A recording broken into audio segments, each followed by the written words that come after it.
Good morning. This is Humanity Meets Business, Business Therapy with Christine Salvo. Today, I am so excited to announce our guest. This is Brett Hill.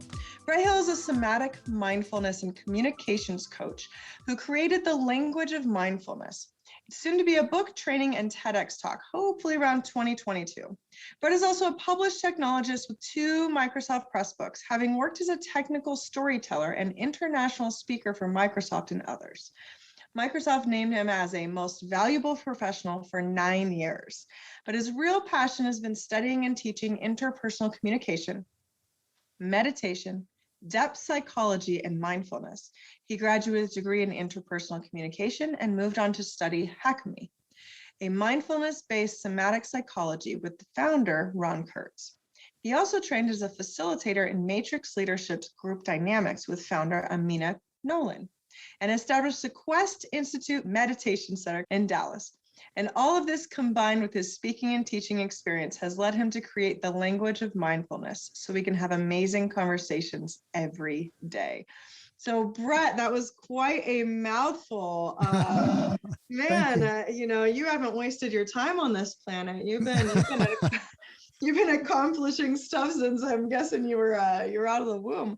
So I always kind of like to say, wow, number one, that's quite a lot to say and quite a lot of accomplishments. And number 2, we went from Microsoft technologist being a great employee to mindfulness language speaker. Can you fill in a little bit of the blanks for me? Like, where did all this come from? Yeah, well, that's a great question. And thank you for inviting me to the show. I have always had an interest in what makes things tick. Like whenever I was in college, I was really, really interested in trying to get to the heart of what is actually at the core of what makes us all work. And I was really, like one of those brooding sophomores in college, like what's meaning, what's really important in life. And so one day I settled. I actually had this moment where I thought, oh my God, it's about communications. It's really all about how well we interact. So like one of my phrases in my talks is, the quality of our lives and as interpersonally and also in society, like what kind of humanity we can build, the quality of our relationships is really all dependent on our ability to communicate. And I took that and I ran with it, and I got my degree in interpersonal communications. And then I started to specialize in technology. And it turns out I had a knack for explaining how things work technically to people in a way they could kind of understand. So I would kind of what they call abstract, or kind of make it understandable how technology would work to people. And they go, oh, I see, I get it conceptually, without getting into the ones and zeros of things,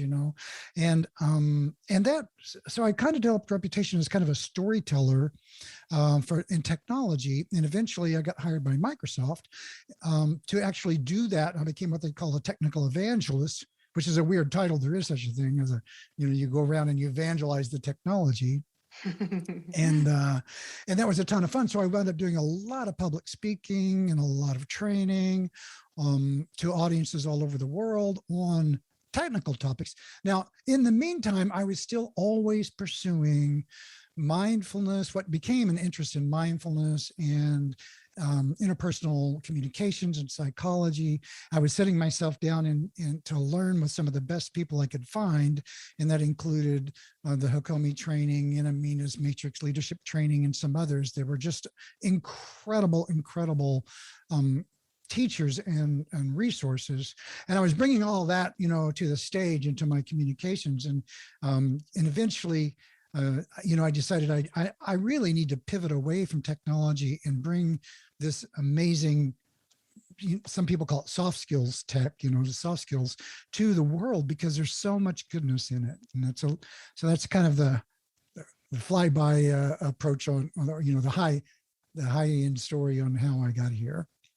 Yeah, I mean, you're saying something that I'm going, oh my gosh, if somebody could have explained math to me like that, like it probably would have been life-changing. So this idea that you're like, yeah, I make technology palatable and digestible, and like you kind of get it. It's like, wow, that I could see how that really would be a gift and a talent. Yeah, it really is a good talent. If I have to say, if I had a superpower, that would be it. It's kind of like looking at these complex systems and then trying to explain them in broader strokes to people that actually capture and communicate some of the core essence of what's going on under the hood. So I'm really sort of that guy. I'm trying to track what's under the hood, not only in technology, but also with people interpersonally and in communications. Yeah, actually, it's like, okay, it's almost like you started with the hardest thing to communicate, and then everything from there will be just like a tad bit easier. You know what? I'm gonna get a degree in communications, and I'm gonna learn how to explain the most difficult thing to explain, and then from there, I'm gonna be like, oh, this is cake. Yeah, it's all easy. So, Well, yeah, exactly. so I'm curious. So you've kind of had this whole path, and like that your career took you one way, but even in your bio it says the real passion. So typically when I'm asking these questions, people tend to have like an aha, like I was doing this Mm-hmm. thing with Microsoft, and then what happened? Like how Mm-hmm. did you end up making that transition, the real transition, the one from I'm good at this to I'm passionate about? Well, that's a great question, and I have a short little story to tell about that. I when I was about my mid 30s, I had a heartbreak. I had a really tough breakup, and I mean, I was crazy about this relationship, this girl, and all of a sudden it was over, and she just like jerked the rug right out from me, and I didn't see it coming at all, and I was completely devastated. So, and I say that not to tell the story about the relationship, but what happened to me as a result of that. My world just sort of, I couldn't really manage my emotions. I was, I had been a meditation instructor at this stage, and I'd had already developed some skills, but I was out of control. I lost my job. I could barely function. I was so devastated. And finally, I woke up one morning and said, look, I need professional help. I can't really manage this on my own. And my world is really not happening, and I need some support. So I went out and I looked up, and I didn't know what I was doing at all. I just said, okay, I'm going to find it. And I've never been to a therapist before. I was like, I'm going to go find a therapist. So I pulled one out of the paper, or not paper, but, a directory. And I said, okay, I'm going to go to this guy. And I had no idea what I was doing. And I walked in there, and this guy, he starts talking to me, and he says, so what's going on? And I start telling him about what's going on. And he says, do you notice that while you're talking, you're making a fist and clenching it and holding it by your stomach? And I didn't know that. I'm talking to him about this, what's happening to me, and inadvertently, unconsciously, I'm actually like, making a little fist with my hand, holding it by my stomach. And I'm going, well, yeah, okay. So, I'm thinking, a part of me is like, what does that have to do with the story? And he says, well, hold on. What's going on with that? Why are you doing that? I go, well, I don't know. I'm not doing it on purpose. And he says, well, let me just play an experiment here. And he said, if your fist could tell a story about what's going on, what would it say? And I thought, well, that's the weirdest question I ever heard.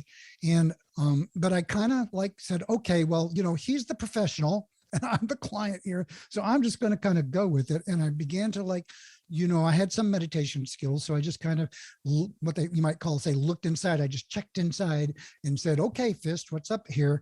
And, weirdly enough, there was actually what I would call energy around that. There was like a story around all that. And as I began to explore that, it unlocked a whole part of my life, and all of this, some resentments and feelings, and all this was just kind of gushing out at this moment. So this breakup was the breakup, but then in addition to that, a whole bunch of other stuff that I had been holding on to was using this moment to kind of find an outlet. And so it was over amplified, it was over expressed. And that was the reason I was going so wild.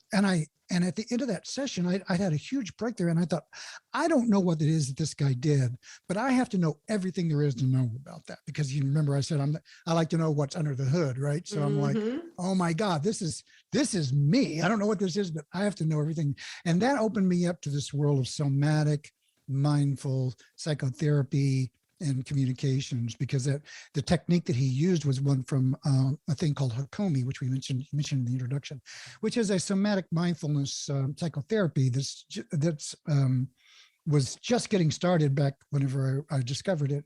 And so I went and I learned that, and opened up a doorway that I walked through, and I never went back. And so it really landed me in this notion of mindfully being in connection with what's happening in your physical, emotional experience in the moment, and using that as a resource to help you understand what the heck is going on with you and also with other people.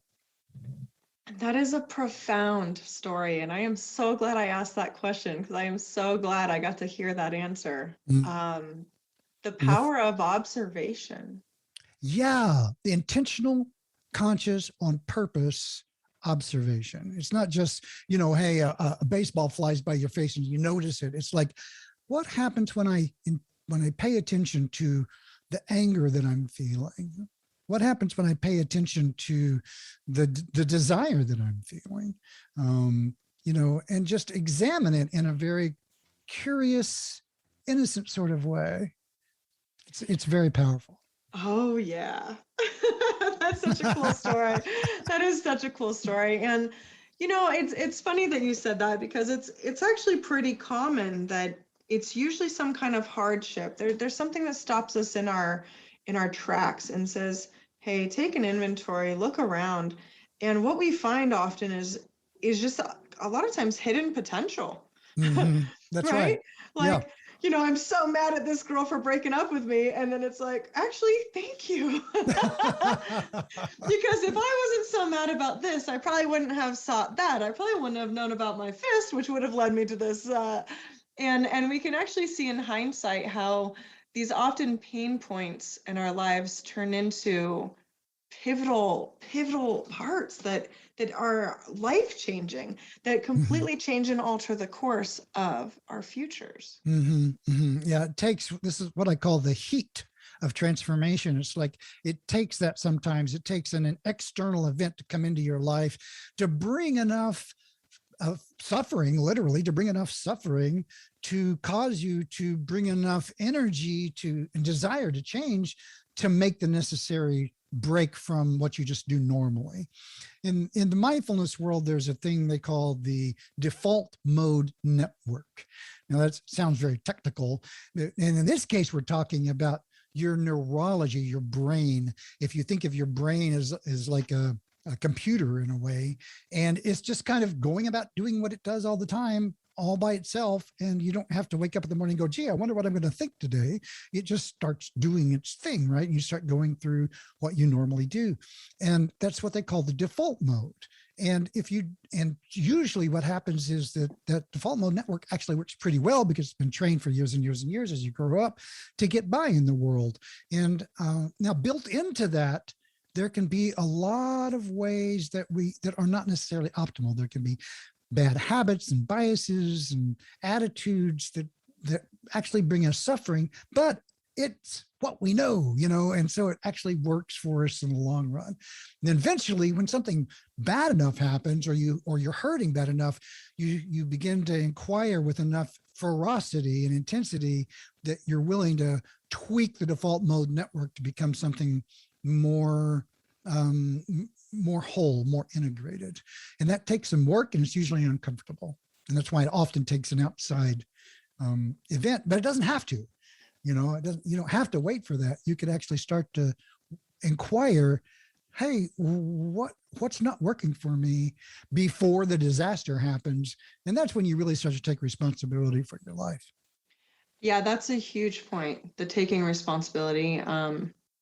That really puts us in the driver's seat. It really does. Right. When everything's happening to us and we're not co-creators, it's like, oh, I'm so powerless. But the minute we're embodied into our, into that accountability piece. It's like, if this sucks, maybe I have a little something to do with it. Maybe not all of it. I can't say full, but I might have a couple toes in that pond. Yeah, So, exactly. Yeah. so I'm curious. There was something that you really wanted to talk about today. I want to make sure we get to do that, which was how to discover, inhabit, and speak from your embodied authority. I'm like, oh my gosh, what a juicy topic. I cannot wait to hear what you're about to say about this. Well, yeah, that's my where I've been hanging out lately is this notion of embodied authority. There's a lot of training out there about how to speak with authority. Well, the thing is, whenever you can inhabit a voice and the nonverbal behavior that comes across, kind of a little bit short of an infomercial and somewhere between Anthony Robbins and an infomercial, and you can get something that looks a lot like embodied authority. But what I'm talking about is whenever you know in your bones, in your heart and your soul, and who you are, like the nature of yourself, and you basically say, okay, here I am. This is who I am in my life, warts and all, so to speak. It's like, yeah, I have problems. Yeah, I might be a little angry at times, or I might be, I might apologize too much, or I might cower a little bit to authority, or I might take too much authority. Whatever your wounds are, and I'm going to call those wounds because they generally are compensations for woundedness. Whatever they are, whatever your problems are, you are not those problems. Those are things that have happened to you, but they are not you. And so whenever you inhabit a world where you say yes to all of your experience, all the good things that have happened to you, all the terrible things that have happened to you, and you just kind of lay them out like if you were walking into a room and you put, a little icon down that said, yeah, here's all the crap that happened, and here's the way I was abused, and here's the way I was bullied, and here's the way I won a singing contest, and here's the way I was a star in track, or whatever your wins are, along with your losses, so to speak. And you just take an inventory. You say, yes, this is all a part of my world. Now, you're not saying yes like it's okay that the crappy things happened, but you're saying yes to that they did. This is in fact a part of me. So these and when you look at all around you and then you ask the question, who must I be that this is my world? What do I know about myself that's absolutely true? What have I cared about, fought for, looked for in the world, seek to become, that's been true my whole life? And that's where I really light up about people, because it's like everybody's a unique instrument in the symphony. And you start to learn, oh, this is the way I play my instrument. It's like this. And you know what? I've been doing it since I was born. And whenever you recognize that, because when you really get it, it's not so much new information as much as it is a recognition, a very deep somatic embodied recognition of, yes, this is in fact who I really am.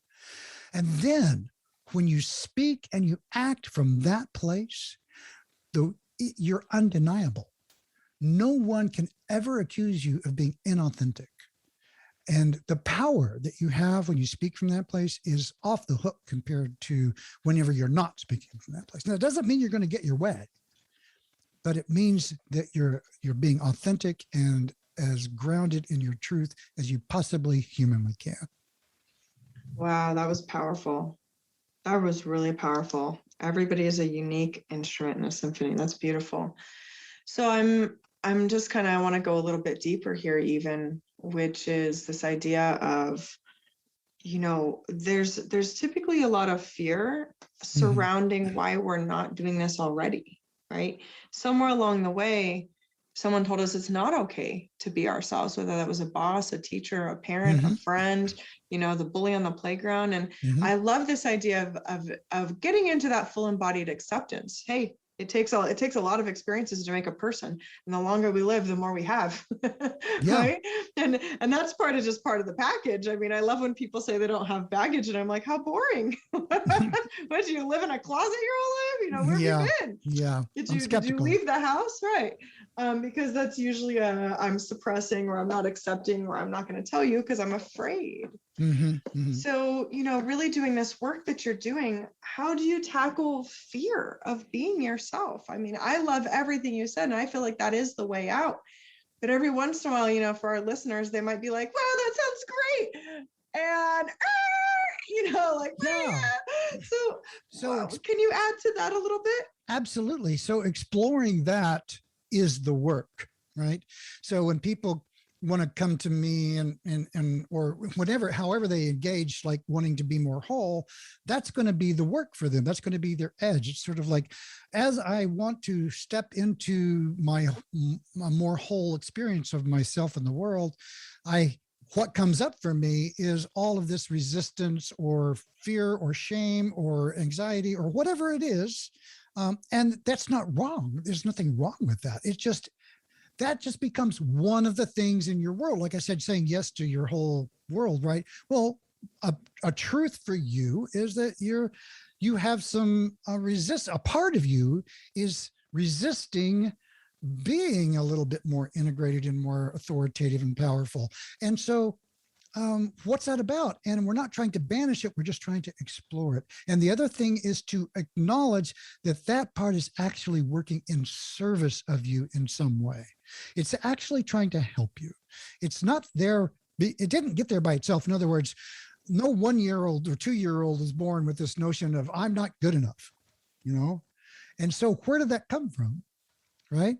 So like you said, you had learned it from the outside in, and some part of you has adopted that and internalized the message. Let's just take an example. It's not okay for me to speak what I'm excited about in the world. Let's just say that someone has that belief and when they start to light up and they start to get excited, instead of expressing, they get tight and they clench up, and that's their experience. And they have this feeling of inner excitement that's associated with this. It's not okay for me to express myself. And so we would explore this clenching up and say, what's the content of this? Where did you learn this? What's this all about? And what would it be like for you to be able to speak? And we try to create some safety around that, and for them to understand that this isn't really a true dynamic, in the sense that this isn't really who they are. It's just a belief system that's operant in them that's keeping them from being able to have a more whole life. And so we just explore the dynamic of that, and you just say, yes, this is true. This is a part of who I am. I'm going to start to explore stepping into this and expressing myself more and see what happens, and understand that this is just an old idea, an old belief that I have adopted, as a part of me has adopted, and it's actually trying to protect me in some way. The reason you clenched up and don't speak it is because that was better the time you learned it than speaking. Right? Instead of having your alcoholic dad slap you up the side of the head because you spoke your truth, it'd be better to just not speak. And so, but that's not true now necessarily, a decade later in your life.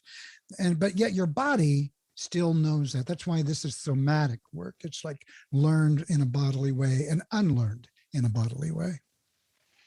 Yeah, I'm glad you brought that up again. So the somatic work with the mindfulness, how do those two play? Well, that's the magic. That's what makes it all happen. It's like, so if let's just continue this example of someone I'm working with, they say to me, every time I start to speak up, I clench up. Then I, instead of saying, well, tell me the story about how you learned this, I would say, what does that feel like? Remember the story about my fist? Instead of the therapist wasn't saying, tell me how you got broke up here. Tell me what, the story about your relationship. Instead, he focuses on the experience in the moment, the one that's happening right now. So I might say to someone, it's okay for you to tell me what you're thinking or tell me what you're feeling, and just see how they say. So tell me what comes up for you all by itself. This is straight out of Hakomi, a technique, where I said, tell me what goes on for you when you hear it's okay for you to tell me what you think or tell me what you feel, and see what happens when they say, oh, I feel my throat tightening, or I feel like a voice I hear, shut up, or maybe it's like, oh yeah, it is okay. And I'm not looking for anything or be right or wrong here. We're just exploring what is the lay of the land of this person that I'm working with in relationship to simply hearing the phrase, it's okay for you to tell me. And that's the process of just exploring what's going on for people in this world. Yeah, I love that. I really do. One of my favorite things to say is people walk around as if their head isn't attached to their body. Oh yeah, exactly. Like we have these floating heads, and most of us have these very active lives just in our head. It's like, do you realize it's all actually connected and part of the same system? And what you think your body experiences and what your body experiences affects how you think. Okay, so yeah, and that we're all connected to each other via the same system as well. Right. Like, yeah.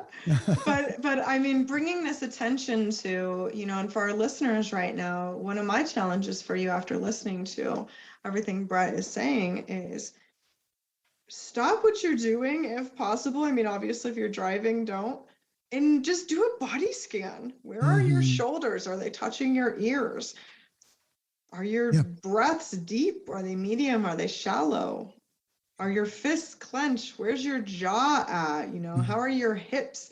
Just really taking this body scan, because as you're saying, Brett, we hold tension in lots of different parts of our bodies. Oh, yeah. And most of the time we're completely unaware.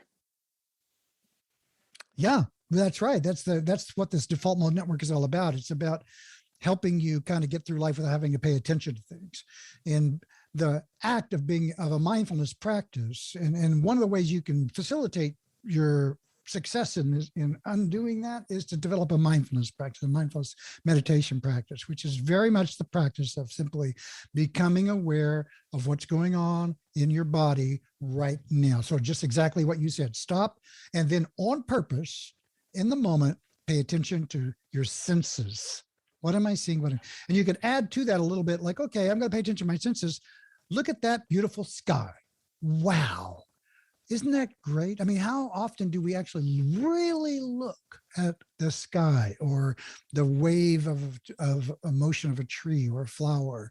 I mean, just not like camping out on it for 5 minutes, but just for an extra 20 seconds, take a look and go, that is just so beautiful. And let yourself have that richness, which is available to you every moment of the day.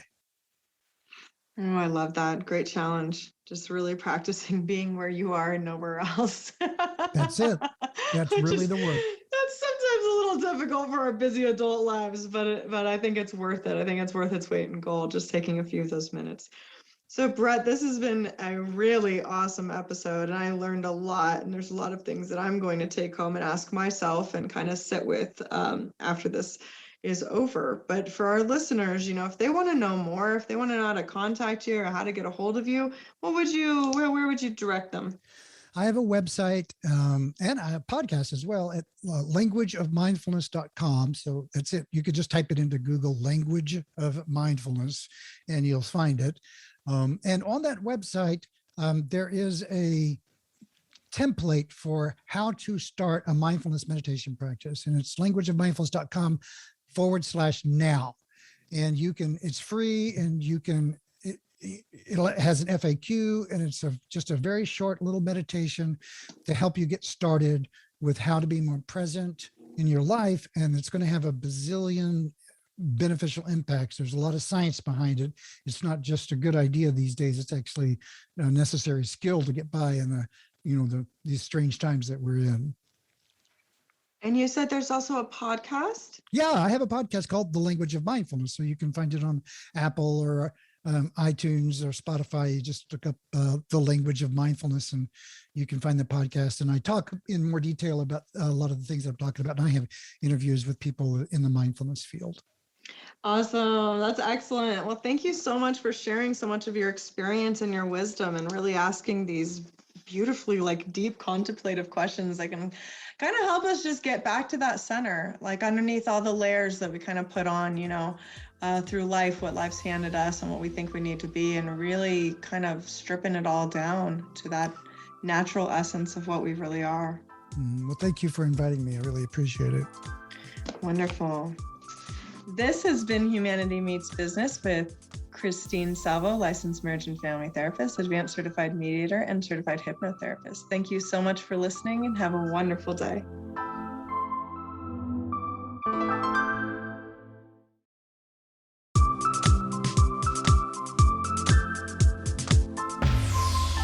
Good morning. This is Humanity Meets Business, business therapy with Christine.